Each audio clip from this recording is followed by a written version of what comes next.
Assalamualaikum warahmatullahi wabarakatuh. Halo teman-teman. Perkenalkan, kami dari kelompok 4 dengan saya sendiri Aurelia Mutihata dengan NIM C1L023048. Saya Salman Nur Alia dengan NIM C1L023027.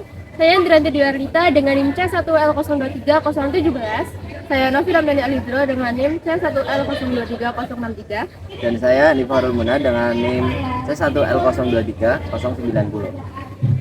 Jadi tujuannya dibuat video ini adalah untuk memenuhi tugas kami dari mata kuliah Ekonomi Moneter dengan dosen pengampu Ibu Oki Anggraini.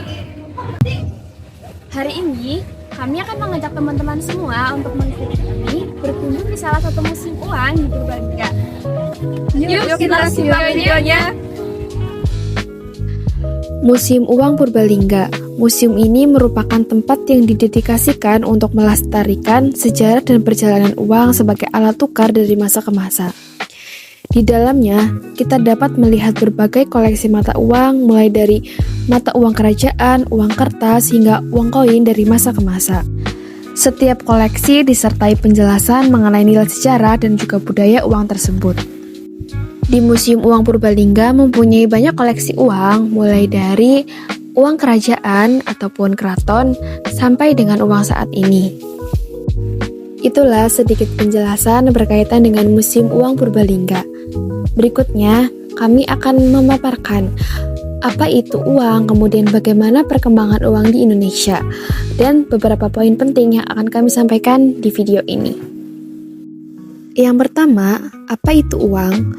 Uang adalah segala sesuatu yang dapat diterima secara umum sebagai alat tukar dalam kegiatan ekonomi, baik berupa barang maupun simbol yang sah, misalnya seperti koin, uang kertas, ataupun uang digital. Uang berfungsi untuk memudahkan transaksi karena memiliki nilai yang diakui bersama oleh masyarakat. Secara sederhana, uang dapat diartikan sebagai alat pembayaran yang sah dan diakui untuk membeli barang maupun jasa, ataupun kegiatan lainnya. Berikutnya adalah sejarah uang di Indonesia.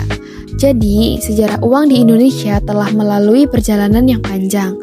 Pada masa kerajaan, masyarakat menggunakan emas, perak, kepingan logam, dan barang berharga lainnya sebagai alat tukar. Memasuki era kolonial Belanda, uang yang beredar adalah gulden Hindia Belanda. Setelah proklamasi kemerdekaan 17 Agustus 1945, Indonesia menerbitkan Uang Republik Indonesia atau ORI pada 30 Oktober 1946. ORI menjadi simbol kedaulatan ekonomi sekaligus menggantikan mata uang asing yang sebelumnya digunakan. Seiring perkembangan zaman, sistem moneter Indonesia terus beradaptasi, baik dari sisi desain, denominasi, maupun kebijakan untuk menyesuaikan kondisi ekonomi, menekan inflasi, dan memperkuat identitas bangsa. Hingga saat ini, rupiah ditetapkan sebagai mata uang resmi Republik Indonesia dan menjadi bagian penting dari identitas nasional. Selanjutnya, apa saja peran uang dalam perekonomian? Uang memiliki peran yang sangat penting dalam perekonomian di suatu negara. Pertama, uang berfungsi sebagai alat ukur nilai sehingga memudahkan kita membandingkan harga barang dan jasa tanpa harus melakukan barter. Yang kedua, uang menjadi instrumen kebijakan moneter. Bank sentral menggunakan pengaturan jumlah uang beredar untuk menjaga inflasi, suku bunga, dan stabilitas ekonomi. Ketiga, uang adalah fasilitator pertukaran. Dengan adanya uang, transaksi ekonomi menjadi lebih mudah dan juga efisien. Peran yang keempat, uang berfungsi sebagai penyimpan nilai dan sarana investasi, karena dapat disimpan maupun dialokasikan untuk menambah kekayaan.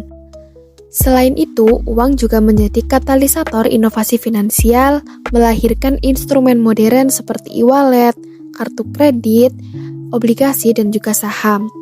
Tidak kalah penting, peredaran uang mencerminkan kesehatan ekonomi melalui indikator seperti inflasi, deflasi, dan juga nilai tukar.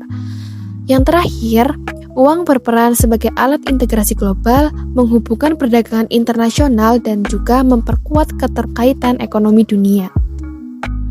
Dengan berbagai fungsi tersebut, uang tidak hanya menjadi alat tukar, tetapi juga menjadi pondasi utama bagi pertumbuhan dan stabilitas perekonomian. Uang yang kita gunakan sehari-hari memiliki beberapa jenis. Yang pertama adalah uang kartal. Uang kartal adalah uang fisik dalam bentuk koin dan uang kertas yang digunakan dalam transaksi sehari-hari. Contohnya adalah rupiah, dolar, euro, dan mata uang negara lainnya. Yang kedua adalah uang giral. Uang giral adalah uang yang disimpan di bank dan dapat digunakan melalui alat pembayaran seperti cek, giro, atau transfer elektronik. Yang ketiga adalah uang elektronik. Uang elektronik adalah bentuk uang digital yang disimpan di perangkat elektronik seperti kartu prabayar, dompet digital, atau aplikasi pembayaran digital lainnya. Lalu, apa aja sih nilai dari uang itu? Jadi, nilai uang dapat dibedakan menjadi dua. Yang pertama adalah nilai nominal. Nilai nominal ini adalah nilai yang tertera pada uang tersebut. Misalnya, Rp100.000. Kemudian nilai uang yang kedua adalah nilai intrinsik. Nilai intrinsik adalah nilai bahan pembuat uang tersebut. Pada uang modern, nilai intrinsik biasanya lebih rendah daripada nilai nominal, terutama pada uang kertas. Rupiah bukan hanya sekedar alat pembayaran, tetapi juga simbol kedaulatan dan identitas bangsa. Karena itu, mari kita jaga keindahannya dengan merawat rupiah melalui prinsip 5J. Apa saja 5J itu? 5J itu adalah jangan dilipat, jangan dicoret, jangan diremas, jangan di-strapless, dan juga jangan dibasahi. Oke teman-teman, itu tadi sekilas video kunjungan kami di Museum Uang Purbalingga.